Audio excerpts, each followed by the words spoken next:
This is Kirti Pathak from economics पाठशाला और आज हम क्लास 12 सीबीएसई के मैक्रो इकोनॉमिक्स का 6th चैप्टर पढ़ने वाले हैं जिसका नाम है बैंकिंग। बैंकिंग चैप्टर आ चुका है, बहुत ही इंटरेस्टिंग है। बैंक के बारे में हम जो जानते हैं वो यही जानते हैं कि जब हमारे पास पैसे आ जाते हैं तो हम अकाउंट में जमा कराते हैं। जब हमें कभी लोन की जरूरत होती है तो भैया हम उनसे लोन भी मांग लेते हैं, हमें लोन मिल जाता है, ठीक है। But as a economics students हम लोग को बैंक की प्रॉपर डेफिनेशन, उसकी प्रॉपर फंक्शनिंग और क्या क्या चीजें होती हैं वो सारी चीजें हम इस चैप्टर में पढ़ने वाले हैं। तो शुरुआत करते हैं हम बैंक से। आप किसको बैंक कहेंगे? तो it is a financial institute which accepts deposits and gives us loan.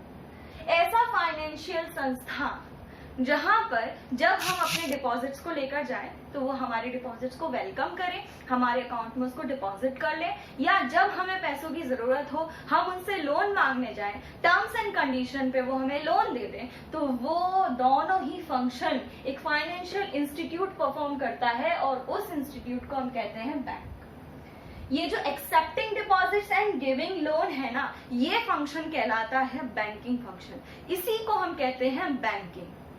चलिए अब बात करते हैं। बेसिकली दो टाइप के बैंक्स होते हैं, एक होता है कमर्शियल बैंक, दूसरा होता है सेंट्रल बैंक। ध्यान रखना ये सेंट्रल बैंक जरूर है, सेंट्रल बैंक ऑफ इंडिया नहीं है।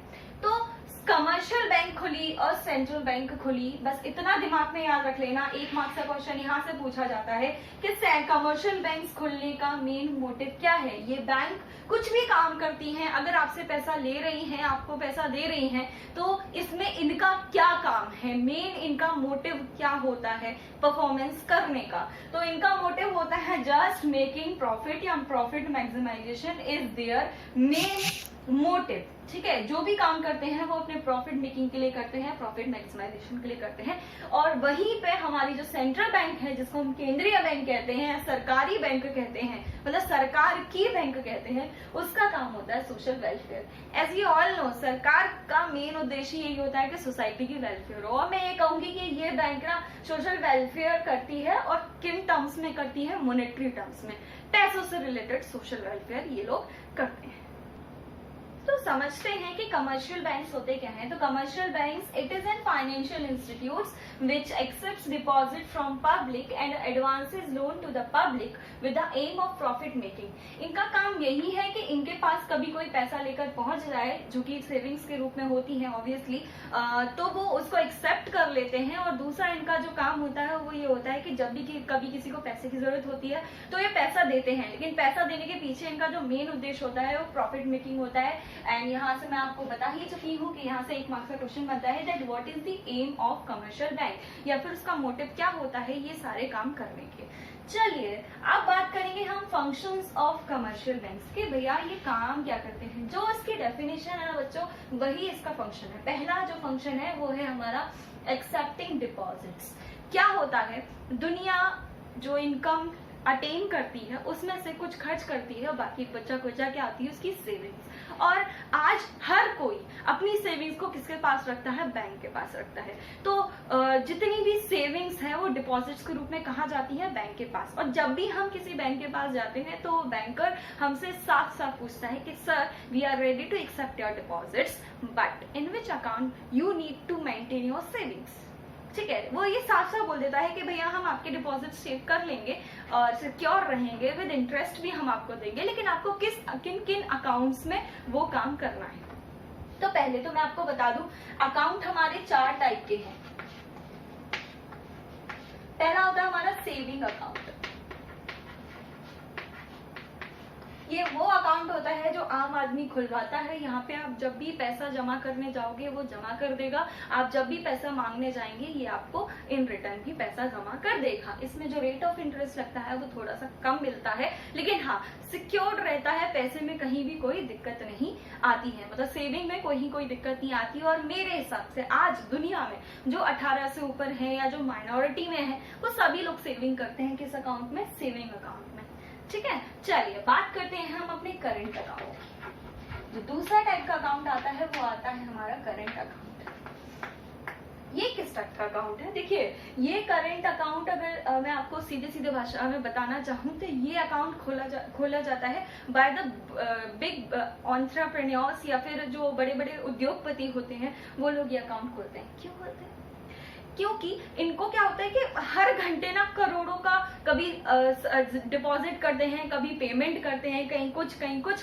तो करेंट अकाउंट ना उन बड़े बड़े उद्योगपति को एक अपॉर्चुनिटी देती है कि ठीक है, आप हमारे बैंक में डिपॉजिट करा सकते हैं, हमारी बैंक से ही आप पेमेंट कर सकते हैं, बट इसमें कोई इंटरेस्ट नहीं मिलेगा। ये आपके सिर्फ और सिर्फ सेविंग्स को बचाना है, उनको सेफ रखना है, और आपको एक ऐसी इंटरफेस प्रोवाइड कराना है जिसमें आप इजीली पेमेंट्स और रिसिप्ट्स ले सकते हैं, but with no rate of interest. और ये करंट अकाउंट उन्हीं का खुलता है जो बड़े बड़े उद्योगपति होते हैं, ये जिनकी क्रेडिट वर्दीनेस बहुत अच्छी होती है।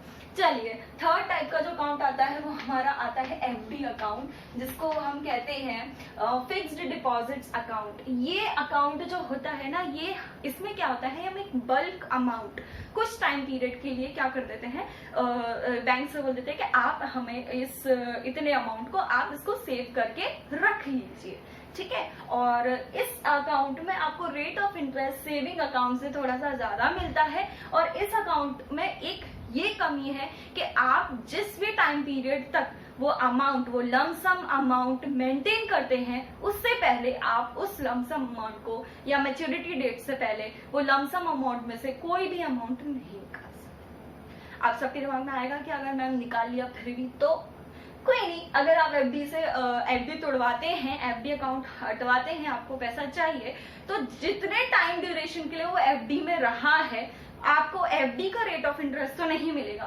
सेविंग अकाउंट का interest, rate of interest charge करके आपको वो पैसा मिल जाएगा। चलिए, बात करते हैं हम लोग रिकरिंग अकाउंट की, जो ये हमारा लास्ट अकाउंट है, और ये भी हमें बैंक सुविधा प्रोवाइड करती है कि आप रिकरिंग अकाउंट भी खुलवा सकते हैं। रिकरिंग अकाउंट का क्या होता है, यहाँ पे आप इकट्ठे कोई ह्यूज अमाउंट नहीं रखते हो। आप जैसे हम लोग बीमा करवाते हैं ना, कुछ उस तरीके से ही है। हम बोल तो देते हैं कि हमारा 5 लाख का रिकरिंग अकाउंट है, लेकिन उसमें हम इंस्टॉलमेंट देते हैं कि हर महीने हम 500 रुपए, ईयरली हम 1000 रुपए, 5000 रुपए, 10,000 रुपए जमा करते जाएंगे, और जब तक ये 5 लाख नहीं हो जाते तब तक ये हमारे रिकरिंग अकाउंट में जमा होते जाएंगे, और इस पे भी रेट ऑफ इंटरेस्ट हमारे सेविंग अकाउंट से बेटर मिलता है और अच्छा मिलता है। और इसकी भी यही क्या कहते हैं, खामी कह लो, खूबी कह लो, कुछ भी, कि ये अकाउंट में से पैसे हम उसकी मैच्योरिटी डेट से पहले नहीं निकाल सकते। अब नेक्स्ट जो फंक्शन आता है वो हमारा आएगा एडवांसिंग लोन। तो भाई लोन्स वगैरह भी हमारी बैंक हमको देती है, और कितने टाइप के लोन हमें मिल जाते हैं वो हम देखते हैं। चलिए, तो पहला आपको मिल जाता है कैश लोन। जब भी आप पैसा मांगने जाओ बैंक्स में, आपकी क्रेडिट वर्दीनेस बहुत अच्छी है, आपको बैंक वाले जानते हैं, जब भी आप उनसे कैश फॉर्म में लोन लो और वो आपको दे दे, तो भैया ये फैसिलिटी भी हमें बैंक प्रोवाइड करती है। नेक्स्ट होता है ओवरड्राफ्ट। वही बात आ गई कि आपके अकाउंट में पैसा नहीं है, आपको पेमेंट करना है, बट बैंक आपकी तरफ से वो चीज पे कर दे, तो एक तरीके का आपको लोन ही तो हुआ, लोन ही तो आपने दे दिया, तो उसको हम कहते हैं हमारा ओवरड्राफ्ट। चलिए, नेक्स्ट होता है हमारा ओवरड्राफ्ट के बाद थर्ड जो आता है वो आता है हमारा टर्म लोन। टर्म लोन, ये तो भैया हर आम आदमी, मिडिल क्लास पीपल, कोई भी हो, जब भी किसी को लोन की जरूरत होगी तो बैंक के पास गया होगा, बहुत सारे फॉर्मेलिटीज करवाते हैं, आधार कार्ड लाओ, ये लाओ, वो लाओ, नॉमिनी लाओ, ये सब करो, बहुत सारे टर्म्स एंड कंडीशंस के बाद जो लोन मिल जाए वो हमारा होता है टर्म लोन। और चौथा आता है मनी एंड कॉल। ये होता है भैया कॉल लगाओ जल्दी फटाफट से और लोन मिल जाए। भाई मुझे 1 लाख रुपए चाहिए, तो कॉल किया हमने बैंक को और उन्होंने हमें कॉल पर ही मनी लोन दे दिया, तो वो हमारा होता है मनी एट कॉल। और डेफिनेटली यहाँ की क्रेडिट वर्दीनेस बहुत अच्छी होनी चाहिए, ठीक है। तो ये फंक्शन होते हैं बेसिकली हमारे कमर्शियल बैंक्स के, बट जो बहुत अलग अलग फंक्शंस भी कमर्शियल बैंक परफॉर्म करती हैं, मगर हमारे सिलेबस में बस इतना था इसलिए मैंने आपको बता दिया। अदरवाइज आपको लॉकअप फैसिलिटी देना, आपके मनी को ट्रांसफर करना, बहुत से ऐसे फंक्शन है जो commercial bank day to day में, मतलब कहीं ना कहीं आपके लाइफ में बहुत इंपॉर्टेंट रोल प्ले करती है। आपकी तरफ से एजेंट का काम भी करती है। आप कहोगे बिजली का बिल भर के आओ, तो भर देती है। आप कभी कहीं रिसिट्स लेने हैं, कहीं शेयर्स एंड डिबेंचर्स में आपने पैसा इन्वेस्ट कर रखा है, तो आप कहेंगे जाओ फटाफट वहां से जाके अपने पेमेंट्स रिसिट्स लेकर जाओ। तो बैंक आपके लिए एक एजेंट की तरह भी काम करता है। तो ये बैंक बहुत सारे काम करता है, हमारे लिए काम करता है, और डेफिनेटली जो काम करता है वो प्रॉफिट मेकिंग के लिए करता है। चलिए, तो अब आते हैं हम थोड़े इंपॉर्टेंट टॉपिक के पे, और जो 6 मार्क्स का सीधा सीधा पूछ लिया जाता है, और टॉपिक का नाम है क्रेडिट क्रिएशन। और ये वाला टॉपिक ना समझने में भी दिक्कत आता है, और एक बार नहीं समझ में आया तो गए 6 मार्क्स। चलिए हम लोग तो अच्छे से समझेंगे। तो क्रेडिट क्रिएशन पहले तो होता क्या है। देखिए बच्चों, आपसे मैंने अभी बोला ही कि जो कमर्शियल बैंक कोई भी टास्क या कोई भी एक्ट परफॉर्म करती है तो उसके पीछे उसका एक मोटिव होता है, जो होता है प्रॉफिट मैक्सिमाइजेशन। मतलब प्रॉफिट मैक्सिमाइजेशन क्या, सिंपल सी बात है ना कि पैसे का क्रिएशन।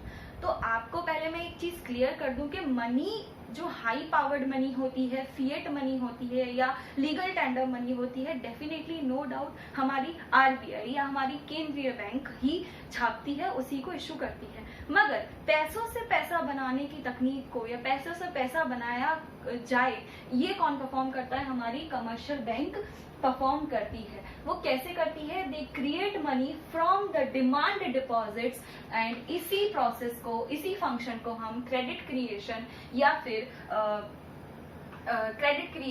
हम मनी क्रिएशन कहते हैं। तो the bank create money from demand deposits is called money creation या फिर क्रेडिट क्रिएशन। चलिए, कैसे मनी क्रिएट होती है, क्या दिक्कत है, आपको बस इतना अभी समझ लेना है कि कमर्शियल बैंक्स के पास जितना डिपॉजिट होता है वो उसको यूज करके पैसे का निर्माण करती है, पैसे बनाती है। कहते हैं ना पैसों से पैसा बनाना, तो उस फंक्शन को हम कहते हैं मनी क्रिएशन। चलिए, तो 2 फैक्टर्स हैं हमारे पास जो इस क्रेडिट क्रिएशन के फंक्शन में बहुत इंपॉर्टेंट रोल प्ले करते हैं।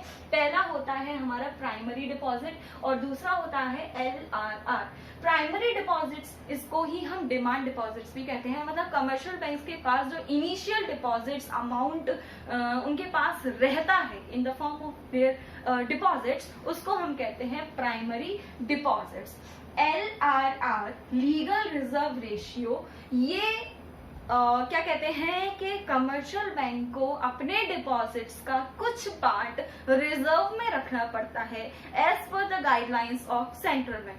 मतलब यह है कि आपके पास 100 रुपए हैं, 100 में से जो सेंट्रल बैंक, जो केंद्रीय बैंक, जो सरकार आपसे बोल देगी कि भैया इतने रुपए आपको रिजर्व रखने हैं, बाकी के रुपए आप जो करना चाहो वो कर दो, तो वो हमारा क्या कहलाएगा, लीगल रिजर्व रेशियो।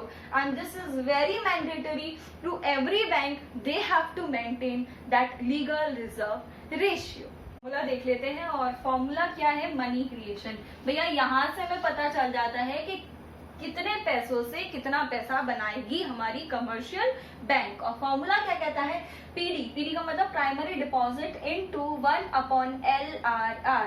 इस फॉर्मूले से हमें ये पता चल जाता है कि जो कमर्शियल बैंक के पास जितना भी प्राइमरी डिपॉजिट है और जितना भी उन्हें उस प्राइमरी डिपॉजिट्स का रिजर्व रखना है, उसके बावजूद वो कितना पैसा उस पैसे को यूज करके बना सकती है। नेक्स्ट आता है मनी मल्टीप्लायर। 8 मार्क्स का क्वेश्चन इसका सीधा बनता है, what do you mean by money multiplier.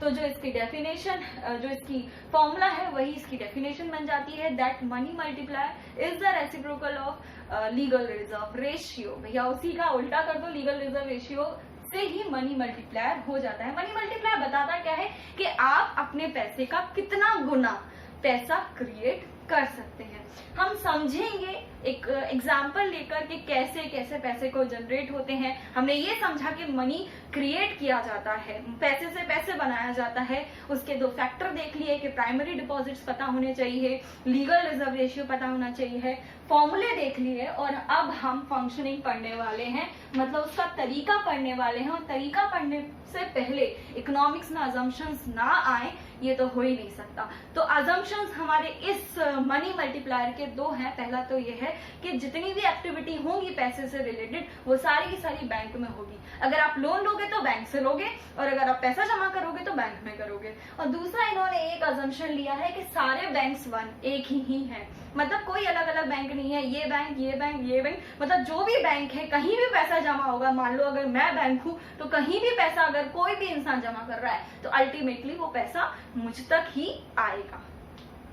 Example ले लिया है और एग्जाम्पल के थ्रू हम समझेंगे कि मनी क्रिएशन या क्रेडिट क्रिएशन कैसे आगे होने वाला है। A bank has to keep 20% reserve against it primary deposits is 1000 rupees illustrate the process of money creation. मतलब ये है कि एक बैंक है जिसको 20% रिजर्व रखना है and that is mandatory, central bank ने बिल्कुल बोला होगा। और उनके पास जो रिजर्व है मतलब जो प्राइमरी डिपॉजिट्स हैं वो है 1000 रुपीज और इससे हमें ये निकालना है कि वो इस 1000 रुपए से 20% रिजर्व रखने के बावजूद कितना पैसा बना सकती है। तो फॉर्मूला होता है money creation is equal to PD into 1/LRR। चलिए, तो मैंने यहाँ पर प्राइमरी डिपॉजिट लिखा and this is my 1000, 1/LRR की वैल्यू रखी and this is in percentage form. जब परसेंटेज हटता है तो ऊपर भैया 2 जीरो बन जाते हैं परसेंटेज के, हमेशा 100 फॉर्म में। और जब हमने इसको सॉल्व किया तो कहीं ना कहीं हमारा आंसर आया 5000। मेरा कहने का मतलब क्या है कि अगर कोई बैंक है जिसका 1000 रुपए है प्राइमरी डिपॉजिट, 20% का रिजर्व मेंटेन करना है तो वो उस 1000 रुपए का 5000 रुपए बना सकती है। नेक्स्ट आता है मनी मल्टीप्लायर कि कितना गुना बनाया जा सकता है। तो मनी मल्टीप्लायर तो भैया बहुत सिंपल है, वो क्या होता है, it is a reciprocal of legal reserve ratio and this is 1/20%, percent हटेगा ऊपर 100 आएगा and here that 5 times will be it's money multiplier. ये कैसे काम करता है ये चीज भी हम देखने वाले हैं। ये एक टेबल बनाएंगे और ये कैसे कैसे आपका काम करेगा वो हम देख लेते हैं। यहाँ पे हम लिखते हैं राउंड, यहाँ लिखेंगे हम प्राइमरी डिपॉजिट्स, यहाँ लिखेंगे हम अपने रिजर्व्स और यहाँ हम लिखेंगे अपने क्या कहते हैं लो। चलिए, तो यहाँ ये जो हमने बेहतरीन सी टेबल बनाई है, इस टेबल से हम समझेंगे कि कैसे ये 1000 रुपए कन्वर्ट हो जाएंगे हमारे 5000 रुपए में। तो राउंड में 1 लेती हूँ, जहाँ पे हमारा जो 1000 रुपए है वो है हमारा क्या, प्राइमरी डिपॉजिट। और इस 1000 के 20% मुझे रिजर्व में रखना है, मतलब 1000 का जो 20% होगा दैट विल बी माई 200। और 200 रुपए जब मैंने रिजर्व में रख लिए हैं तो बाकी का बचा कुचा बचता है मेरे पास 800 रुपए। मतलब मैं क्या करूंगी, 800 रुपए का लोन दे सकती हूँ। अब जब लोन लूंगी तो मुझे वहां से इन रिटर्न जो इंटरेस्ट मिलेगा वो ज्यादा मिलेगा। ये 800 रुपए मैंने किसी इंसान को दी लोन के रूप में। अब डेफिनेट है कि भैया जब मैंने किसी को लोन दिया है वो घर में तो पैसा लोन लेकर रखेगा, कुछ काम होगा इसलिए तो ले रहे होंगे लोन। तो उसने लोन लिया और जैसे ही अपन लोग ने उनको लोन दे दिया उसने अपना काम स्टार्ट कर दिया, किसी और का पेमेंट बना, किसी और की इनकम हुई, वो इनकम लेकर फिर से मेरे पास आ गया और फिर से सेकेंड राउंड में मेरे पास हो गए हैं 800 रुपए। अब फिर से मुझे इसी 800 का 20% मेंटेन करना पड़ेगा, मतलब 160 rupees I have to maintain. बाकी का जो मेरा बचेगा 640, this will be my loan. मतलब मैं नेक्स्ट टर्म में 640 रुपीज फिर से लोन दे सकती हूँ। यही फर्दर प्रोसेसिंग मैं थर्ड राउंड में करूंगी, मतलब 640 देन उसका 20% रिजर्व देन बाकी का बचा कुचा लोन। और ये काम तब तक चलेगा जब तक ये 1000 रुपए का जो सम है वो 5000 नहीं हो जाता। इस तरीके से जो कमर्शियल बैंक है वो हमारे क्रेडिट क्रिएट करती है। इंपॉर्टेंट अजम्पशंस हैं, उसके 2 फैक्टर्स हैं, फॉर्मूला है और ये टेबल है। और बहुत ही अच्छे से हमने अपने मनी क्रिएशन को समझा है। और नेक्स्ट वीडियो में हम समझेंगे सेंट्रल बैंक के बारे में, आरबीआई कैसे काम करता है, क्या काम करता है।